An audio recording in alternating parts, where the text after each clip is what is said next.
A reforma tributária foi aprovada e está em todo lugar. Mas a pergunta que importa é simples: isso muda alguma coisa na sua vida? Ou é só conversa de noticiário? Você vai pagar mais imposto? O mercado vai ficar mais caro? Serviços vão subir de preço? Ou isso não chega até você? Se muda tudo, por que ninguém explica direito? E se não muda nada, por que tanta gente está preocupada? O problema é que a maioria das explicações é técnica demais, ou foge do que realmente interessa: o impacto no seu dia a dia. Aqui no Finanças Simples, a proposta é outra. É responder perguntas reais, sem juridiquês, sem enrolação e sem discurso político. Se entender como isso funciona, pode te ajudar a tomar decisões melhores. Acompanha o canal agora. Porque informação antes da mudança evita dor de cabeça depois. Fica comigo até o final do vídeo.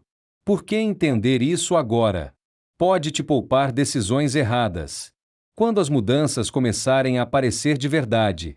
Uma das dúvidas mais comuns sobre a reforma tributária é direta: ela já está valendo agora?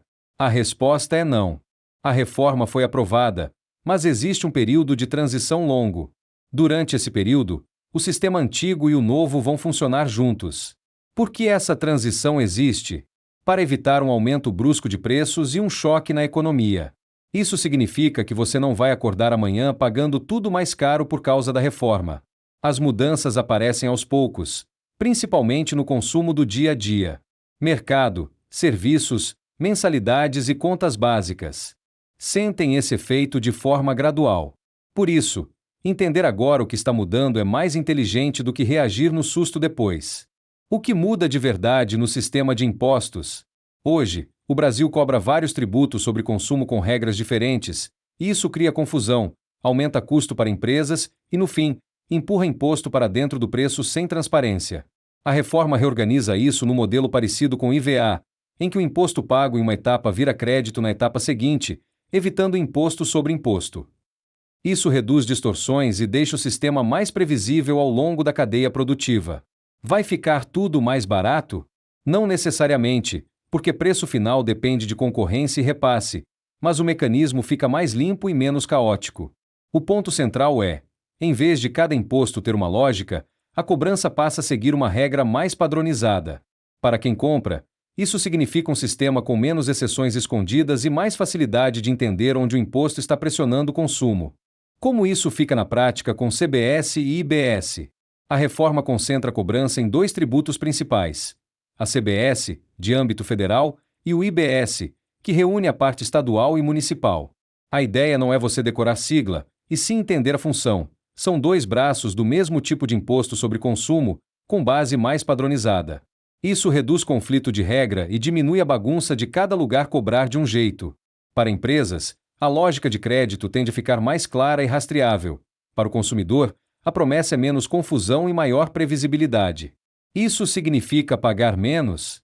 Depende de alíquotas e repasse, mas significa entender melhor o caminho do imposto e reduzir distorções que hoje fazem o preço variar por regra, não por eficiência. Em resumo, menos impostos diferentes, mais uniformidade e uma cobrança mais organizada. Serviços vão ficar mais caros com a reforma? Essa é uma das perguntas mais importantes, porque serviços fazem parte do gasto mensal de quase todo mundo. Hoje, muitos serviços pagam menos imposto proporcionalmente do que produtos, por causa do modelo atual de tributação. Com a reforma, a cobrança tende a ficar mais uniforme, o que pode levar a carga em vários serviços. Por que isso preocupa? Porque serviços normalmente têm margem menor e menos espaço para absorver custo. Quando o imposto sobe, o repasse para o preço costuma acontecer mais rápido. Isso não significa que tudo sobe de uma vez, já que existe transição, mas indica a direção do impacto. Transporte, mensalidades, manutenção, alguns serviços profissionais e parte da educação e saúde privadas tendem a sentir primeiro. Por isso, quem gasta muito com serviço recorrente precisa acompanhar com mais atenção, porque pequenos reajustes acumulados pesam no orçamento.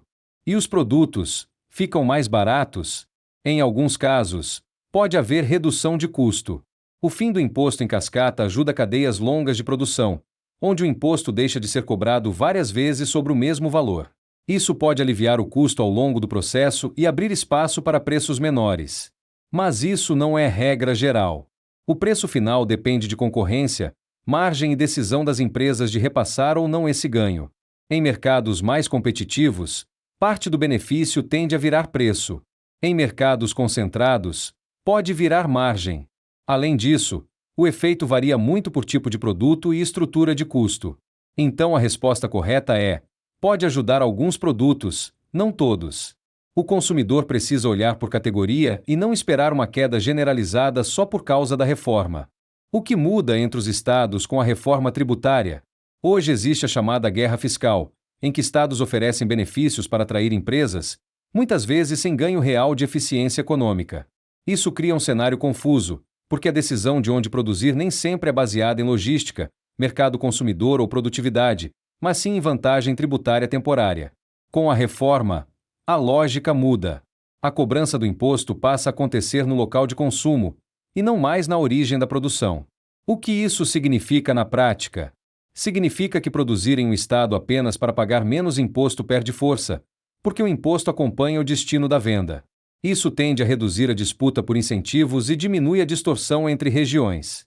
Para as empresas, a decisão de localização passa a considerar mais eficiência, acesso ao mercado e custo operacional. Para o consumidor, o efeito não aparece de um dia para o outro, mas influencia preços regionais, investimentos e oferta de produtos ao longo do tempo. A expectativa é um ambiente mais previsível, com menos mudança de regra e menos planejamento tributário agressivo. Isso não resolve todos os problemas do sistema, mas reduz um fator importante que encarece o custo Brasil e gera insegurança. Quem ganha e quem perde com a reforma tributária? A resposta honesta é que depende muito do perfil de cada um. Empresas mais organizadas, com contabilidade estruturada e bom controle de crédito tributário, tendem a se adaptar melhor à nova lógica do sistema. Elas conseguem aproveitar melhor os créditos e lidar com a padronização da cobrança.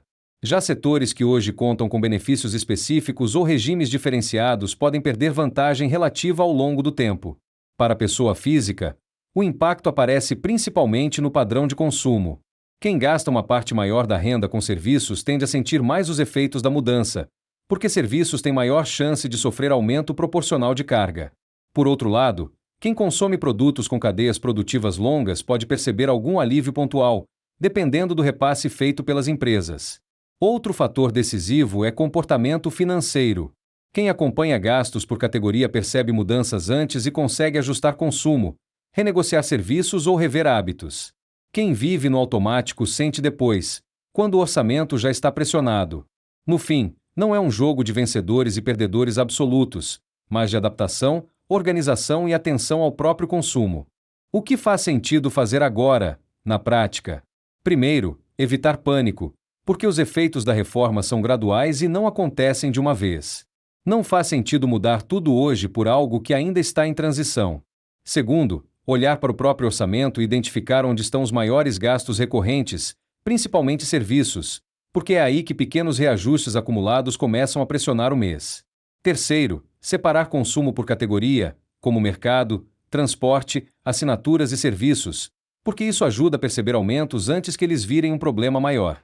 Quarto, se houver dívidas, reduzir custo financeiro deve ser prioridade, já que juros consomem renda muito mais rápido do que qualquer mudança tributária. Muitas vezes, um ajuste em juros traz mais alívio do que qualquer tentativa de antecipar imposto. E, por fim, acompanhar reajustes de mensalidades, transporte e serviços contínuos, que costumam incorporar custos antes dos produtos. A ideia não é prever o futuro nem fazer aposta, mas sair do automático, ganhar clareza sobre o próprio dinheiro e ter margem de decisão quando os impactos começarem a aparecer de forma mais clara. A reforma tributária não muda tudo de uma vez, mas muda o jogo aos poucos, principalmente no consumo do dia a dia. Quem entende o básico consegue se adaptar melhor, porque percebe as mudanças antes que elas virem problema no orçamento.